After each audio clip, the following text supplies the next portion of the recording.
Tim Walz is the man who's very freakish. He's very freakish. If Comrade Walz and Comrade Harris win this November, the people cheering will be the pink-haired Marxists, the looters, the perverts, the flag burners, Hamas supporters, drug dealers, gun grabbers, and human traffickers. Problem now, we can't go like this any longer. We're not going to have a country any longer. When I win, we're going to win. When I win, America will be respected again because you will once again have a president who puts America first, and you have a president who will fight, fight, fight.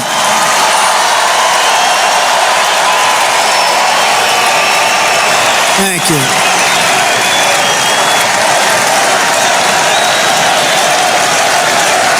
Thank you. His name is John Tester. And I don't speak badly about somebody's physical disability, but he's got the biggest stomach I have ever seen, I swear. I swear. That's the biggest stomach. I have never seen a stomach like that. Because he doesn't look that heavy.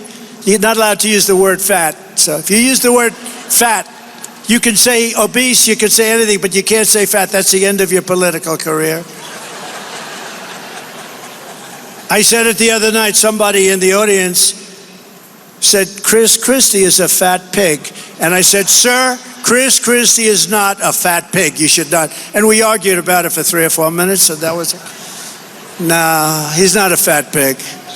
You can't expect a political experience from somebody who is never going to be a politician. And Trump is never going to be a politician. When you watch those two pieces, those two segments about Donald Trump, something is very, very apparent. And why it's apparent is because it completely goes against what we've seen in the last couple of years. You have to ask yourself, why do so many people hate Donald Trump? Even when many of those same people used to love Donald Trump. People say he's brash, he's arrogant, and of course, he's rich. All of those things used to matter to people, but now all of a sudden, it's become detrimental. You see, I think I know the reason why. People are putting too much credence into what they think the ideal politician should look like and act like. But I gotta tell you, since the bad boy days of Bill Clinton and Ronald Reagan, what has happened in politics over the last decade or so? Something has happened. I call it personally the effemination of men. You see, at this point, we are at a position in this era, in this time right now politically, where we do not respect strong men. And if you're honest with yourself, I'm going to ask you a question, and the answers will basically tell you what I'm thinking. Most of you who are a little bit older, you remember Errol Flynn. You watched the movies. You watched John Wayne. You even watched George Clooney. You watched Brad Pitt. There was something common with all of these guys. Mel Gibson. All of the guys who were the blockbuster stars were tough guys, big guys. Guys that hung out with the women, guys who made money even in their films. But now all of a sudden, that's become bad. It seems like people like the idea of the person on the big screen, but now that Trump has come from the big screen per se, from Apprentice and everything else he's done, onto the political stage, it's freaking people out. Completely freaking people out. They don't want the strong male character. I'm not looking for a politician to hang out at the country club with. I'm not looking for a politician to go have dinner and play around with and have some fun at a football game. I'm looking for a politician to get in there and kick some ass. And guys that used to be able to get in there and kick some ass, whether it's on a football field or in a business boardroom, those were the guys that appealed to women. Those are the guys that other guys wanted to be like. But something's changed. And when you look at our political figures nowadays, do you think anybody finds Jerry Nadler appealing? Do you think any guy wants to be like Jerry Nadler? Let's say, how about Chuck Schumer? Do you think many women look at Chuck Schumer and go, yeah, that's a hottie? Do you think many men say, I wish I could be like Chuck Schumer? And it's not just one side of the aisle. You got like guys like Mitch McConnell.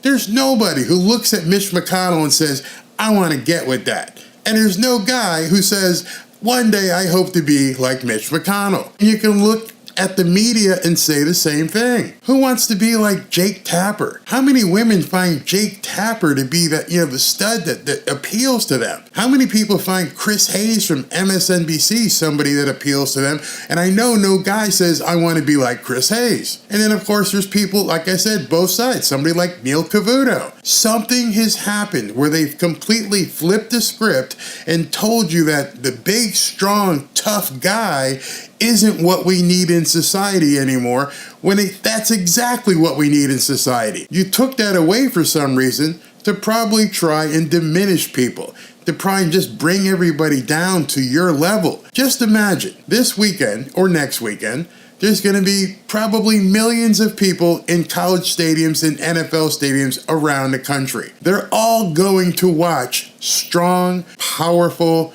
virile, cocky men. It's right there. Our basketball arenas, 20,000 people go to see big, strong, competent, virile men. There's nobody who wants to go see Chuck Schumer. They're not going to do it. They want to admire their prowess. And of course, the women love it. But for some reason, it's off limits in regards to politics. Why is that?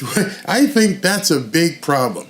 Back in the day, I played football, the athlete was considered the BMOC, the big man on campus. Nowadays, if you put on one of those scarves and decide you're going to run around saying Free Palestine and look like a bum on campus sleeping in a sleeping bag, that's something to aspire to be? No, it's not. They're messing with your brain.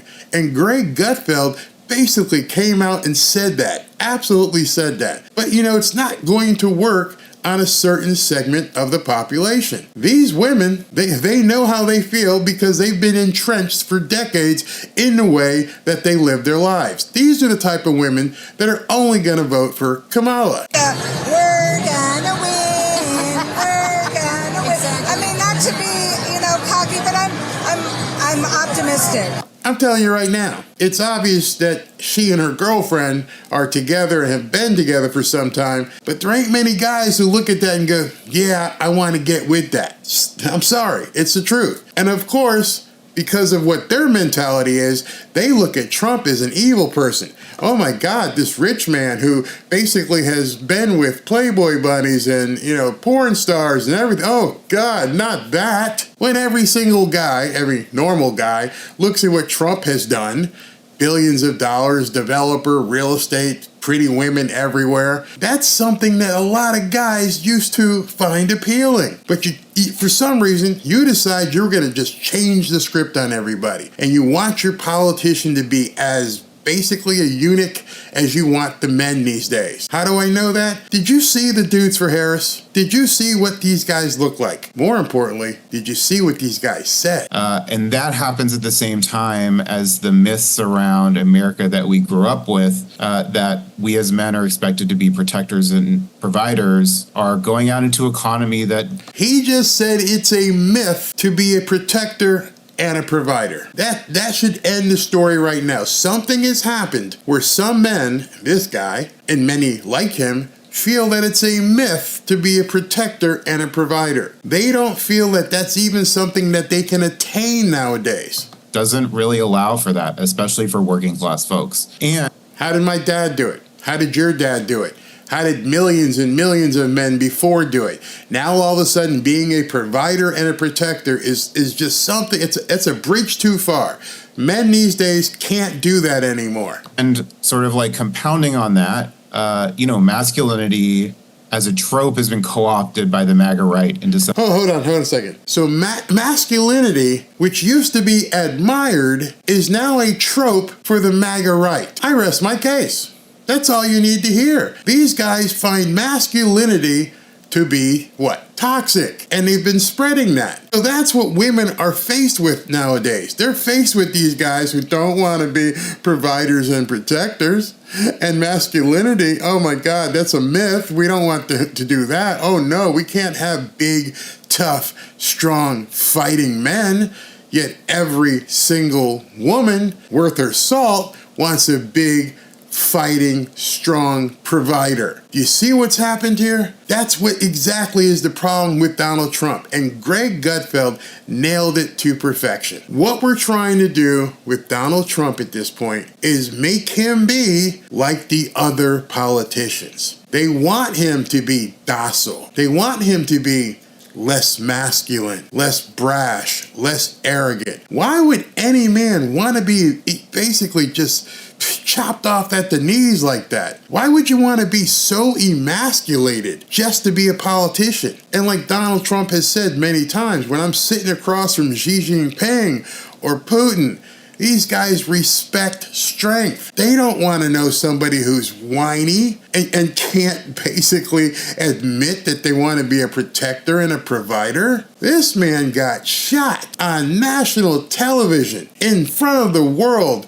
and stood up and went like this, and it's pissing people off. They expected that he should have crawled. There was a news report, fake news, with Joy Reid saying he should have just stayed on the ground. Why did he have to come up and do that? Because that's innate to a man. A real man. A real man doesn't stay on his knees. But these guys who don't want to be protectors and providers and masculinity is a trope miss the boat. That's why they don't like Donald Trump. That's why they just feel like we need to get rid of this guy. He's too toxic. He's too masculine.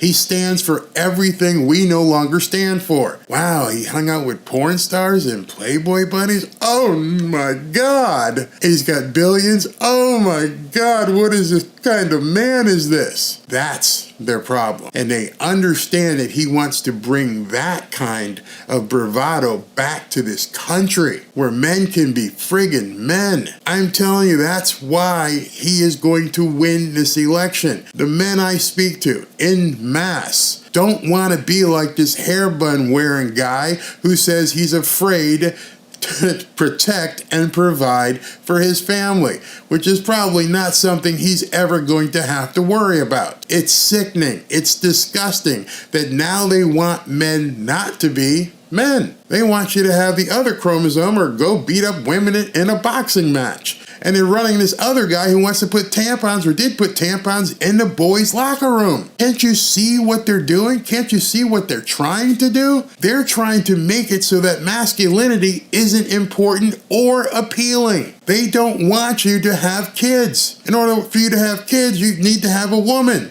Well, that's what you used to have to do. That's their problem. Masculinity used to be associated with power. Power used to be a big component of masculinity. But now you have to see the insidious things that they're doing, and they're trying to do everything they can to get rid of Donald Trump because he represents a threat to these feeble men. And he's also a threat to these other kinds of women. But that's what America needs. We need to be put right back on the right path. That's why so many people in Congress fear Donald Trump.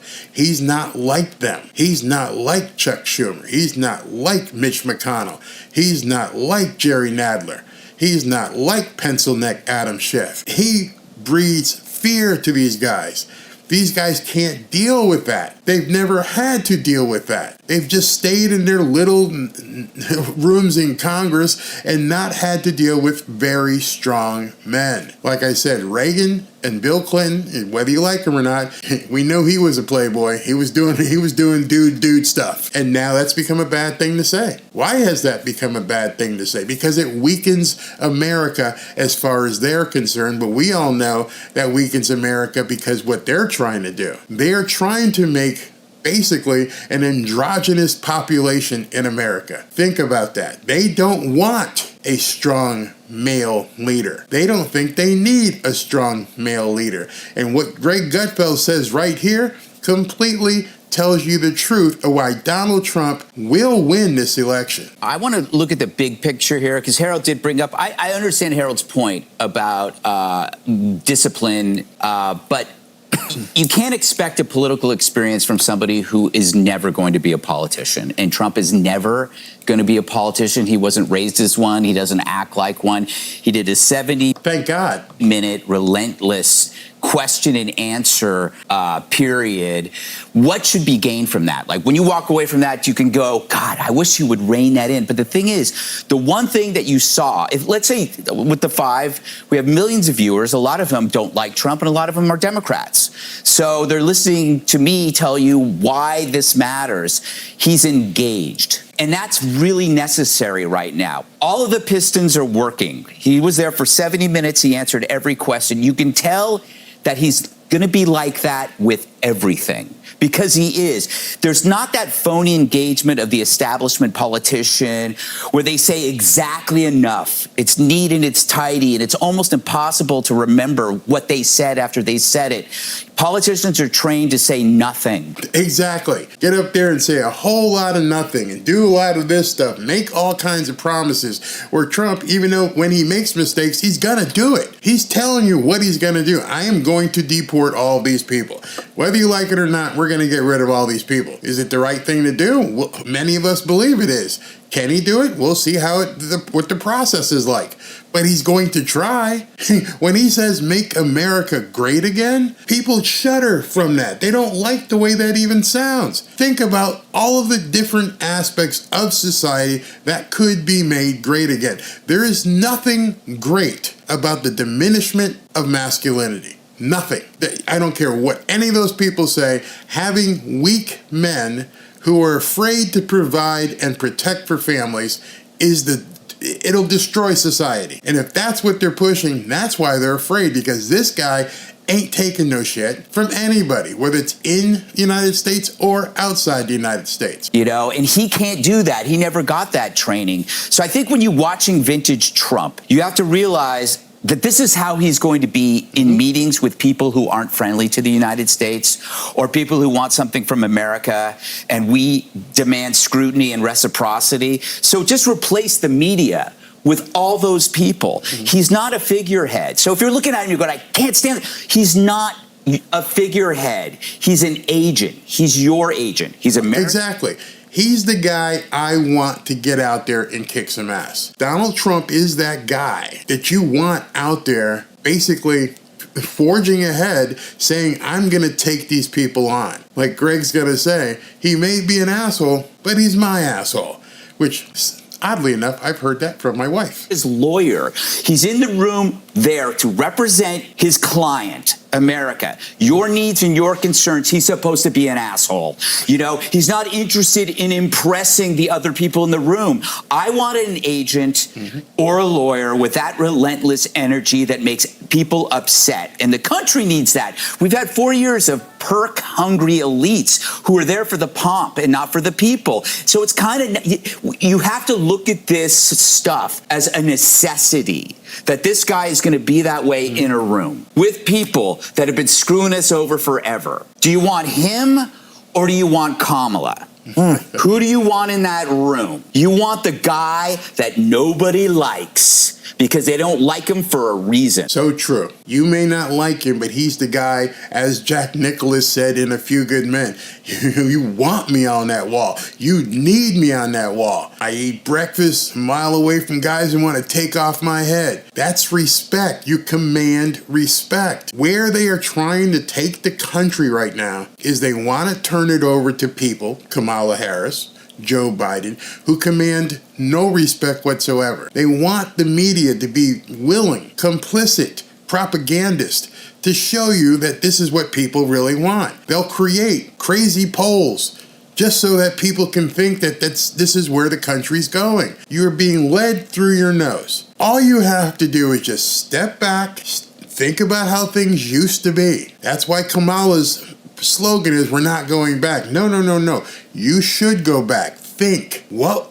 was it that endeared you to your husband? And I guarantee you the reason that you chose your husband, he was nice and kind to you, hopefully, but he was also someone you thought could provide and protect you. We need women in this country to go back to that feeling of saying, I need to be provided for and protected. There's nothing wrong with that. I'm not saying you have to do that. I'm not saying you have to live that life, but if others choose to live their life that way, then you should encourage them to live the happiest life they can be. If you want to be a drag queen, go ahead. But understand, when the big meanies show up and they want to do things to the people in your house, unless you've got something in the closet, and I don't mean another outfit, you want to come out of there making sure you can take care of business. And so if you're a woman and right now you're thinking that masculinity is toxic, figure out what you want to do when shit hits the fan. Figure out who you want next to you and in front of you when things go bad, because we're not that far away. We are this close with all these newcomers to something really bad happening here. And what do you want? Do you want some guy in a hair bun who says, oh no, toxic masculinity, I can't be expected to provide and protect for my family, a woman, if it's a woman? Do you want some guy who's out there twerking on a stage in a parade like Waltz? Or do you want somebody who, man, I really don't like this guy, but damn, he'll take care of me. He'll make sure my family is okay. And then compare that to what you would think if Kamala Harris was on that stage. If Kamala Harris was up against Xi Jinping or Putin or Kim Jong-un, whatever his name is. Who do you want at that point? Think about who you want to be there when shit hits the fan. Do you want somebody who's ready to take somebody else on? Or do you want somebody cuddly, like the fake football coach, Tim Walz? And definitely, do you want somebody like a babblehead like Kamala Harris? It's a pretty easy call. If you open your eyes and understand that you're not voting for somebody to bring to, your little girl's birthday party. You're looking for someone to stand guard outside of your little girl's birthday party. Big difference. You want to make sure that while you're having your daughter's birthday party, nothing bad is gonna happen. Who's gonna make sure that the bad guys don't come into that party? You never have to invite the guard in, but you better have one. And that's what Donald Trump is to the United States.